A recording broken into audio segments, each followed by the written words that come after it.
It is often said that there are those who are creative and there are those who are not. But it is my belief that, in fact, everyone is capable of creativity, but not everybody chooses it. So today, I'd like to talk to you guys about what exactly that means. My name is Onion Yabor. I'm with Pro-Lit-Fic Writing, A Better Life Through Creativity. And today, we are going to talk about the nature of that creativity. Now, I think first thing to recognize is that creativity is an innate state within each of us, right? Because fundamentally, all creativity is, I believe, it's the nature of our birthright. So what does it mean to be creative? What does it mean to have your birthright? As creators, sort of like God in embryo, if you want to take it that way, whether you believe in God or not, I think the most important thing to recognize is that the thing that has separated human beings from single-cell organisms all the way up to the animals and from the birds to the whales to, the marmot you see down the road, is that there's an inherent quality of creativity and the ability to organize our environment around us according to our vision and our will that other animals, if they do possess it, they're certainly not expressing it to the same level we are. And that's why you might say we are the dominant species on the planet. But the reality is that we're simply willing to shape the environment according to our will. And that's really what is at the summation of creativity. But again, that's a shadow of creativity or consequence of it, not really creativity in and of itself. Again, creativity is that state which we are tapped in to our real self. So what does that mean, to be tapped into your real self?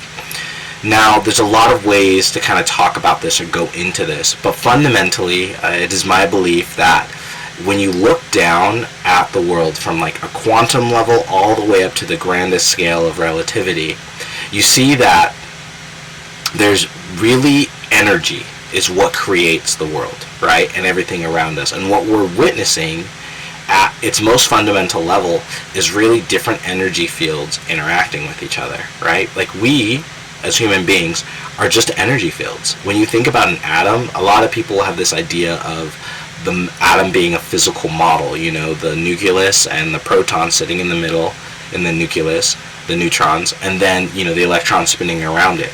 But an actual more proper way of understanding how a atom works is that it's just a ball of energy, and that this ball of energy interacts with other balls of energy, they build up on chains, and that in reality, most of what you're witnessing in reality is just space. It's just empty space.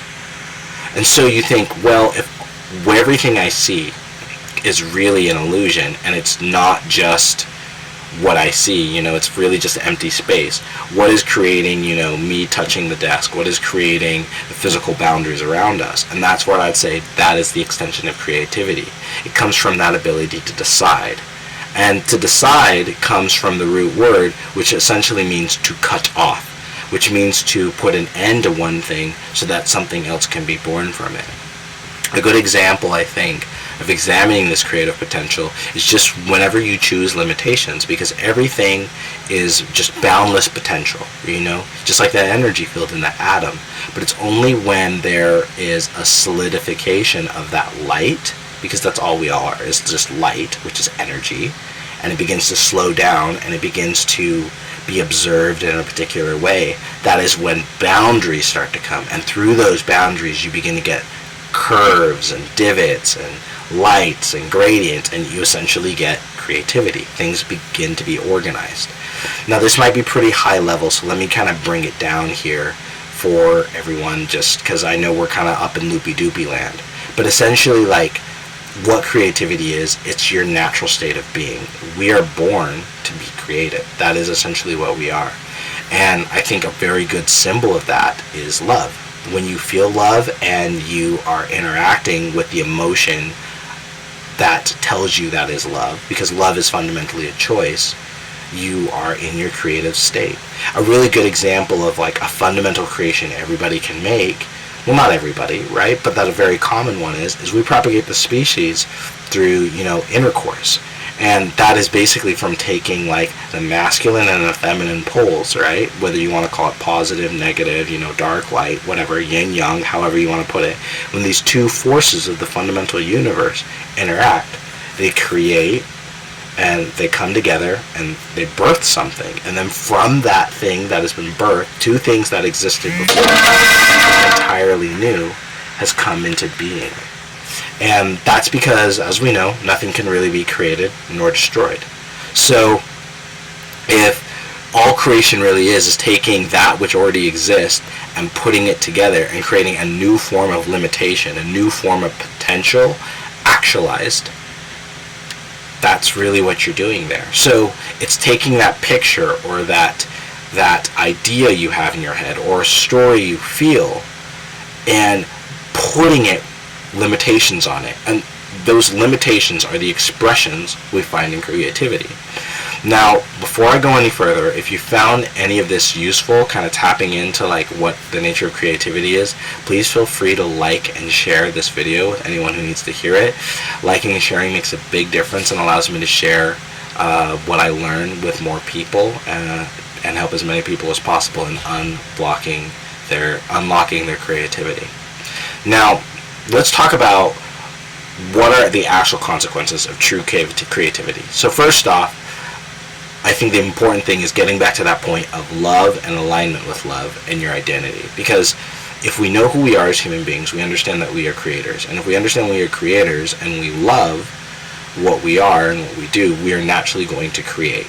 Now, how you know you're in a creative frequency is what is the consequence of those actions and those creations.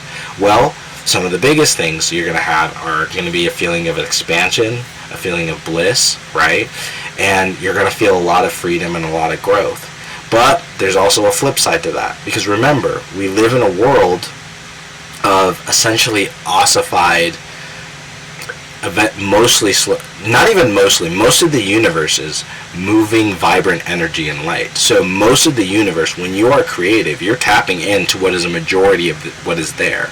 But you have to recognize within the collective consciousness of humanity, very few of us are able to recognize and live with that. We're so focused on the tiny sliver of reality that is present with our tiny little perspective on limited reality of physical matter and atoms and energy and matter being slowed down, that we oftentimes as human beings forget that we live in an energetic universe. And so as a result of that, if you're going to choose to live in an energetic universe, you're going to be probably ostracized, probably feel a sense of alienation, or at the very least, people for the most part aren't going to understand you, because it's not that they don't have the ability.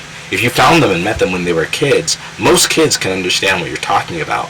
But as people, we grow into adults, and it's so often lost along the way, that capacity to really tap in to who you are, because we come from pure light source, which is where we originate from. We come into this human experience, take on our bodies, and then through that experience, without meaning to, the experience of the human body and the material world can begin to define us. It's almost like playing a game so long you forget that you're playing a game, and you think all the rules and limitations of that game are the real rules of life, when in reality, you're just playing a game. You can turn it off and you can actually play a different game, right, on a different system.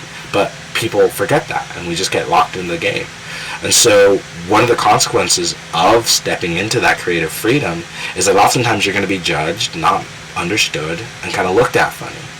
But like I said in my previous video about creativity and the nature of, so I talked about it, creativity essentially, and that it's like black gold, right? It's this thing that at first, the undeveloped people are going to look at it and not really understand. And they're going to look at it like oil, something they don't really get and they can't see a usefulness for until you show them, until you can make and show them how it's useful. And then that creativity, when fully expressed, when you build the structure around it, then it becomes this life-changing thing. And then going from alienation and ostracization and judgment, people then might become like parasites, sycophants. They try to get a hold of you, right? You see that with a lot of big artists One of my favorite examples of this is Elton John. You know, when he was first starting out, people didn't really think much of him. Then he got big, and then suddenly all these people came into his life. And sad to say, even in spite of that, though, even though he had shown what his creative capacity was, his parents never got on board, right? And they were never really able to fully jump behind him, especially his father. And that was always a painful wound for Elton John. So you have to recognize, as well as in yourself, as you step into your creativity and you start unleashing and releasing yourself, you might end up alienating yourself from people who you truly love, but they're not able to receive that love due to your expression of your art. But recognize, just because they're not able to receive that doesn't mean your art or what you have to say or to express is any less worthy. So it's just important to step into that truth, understand what it is, and recognize that creativity is your nature, and that to not be creative is to deny yourself, and to deny yourself is to not love yourself. And if you don't love yourself, then you're not really living life, because that's why we're here, is to live life and to live it well. So if you found that useful and you liked what you heard, again, please like and subscribe and share this video with anybody who needs to hear it.